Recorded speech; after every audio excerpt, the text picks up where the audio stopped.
আমি হাত তুলেছি, আপনারা হাত তুলবেন না? সবাই ভালো আছেন? একটু জোরে বলেন আলহামদুলিল্লাহ। আপনাদেরকে আন্তরিক ধন্যবাদ জানাচ্ছি। শীতের এই সকালে আপনারা এখানে উপস্থিত হয়েছেন। আমাদের কোনো ক্ষমতা এখানে আসেনি। কার ক্ষমতা? তিনি আমাদেরকে নিয়ে এসেছেন। আপনারা এসেছেন, ইসলামকে ভালোবাসেন, দিনকে ভালোবাসেন, দেশকেও ভালোবাসেন। কি বলেন, ঠিক কিনা?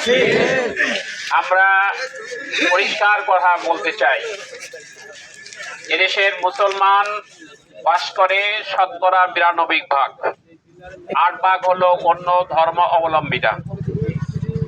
92 ভাগ মুসলমান যে দেশে বাস করে সে দেশের অন্য ধর্ম অবলম্বী তারা মুসলমানদের কাছে নিরাপদ। কি বলেন, ঠিক কিনা?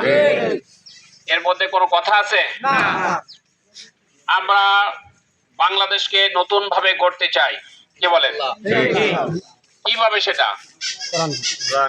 আমরা দেখেছি মানুষের তৈরি আইন দিয়ে দেশ পরিচালনা সারা বিশ্বে হচ্ছে। কোথাও কি শান্তি আছে? জোরে বলেন, শান্তি আছে? অতএব আল্লাহর বিধান যে সমাজে, যে রাষ্ট্রে, যে পরিবারে, যে সমাজে কায়েম আছে সেই পরিবার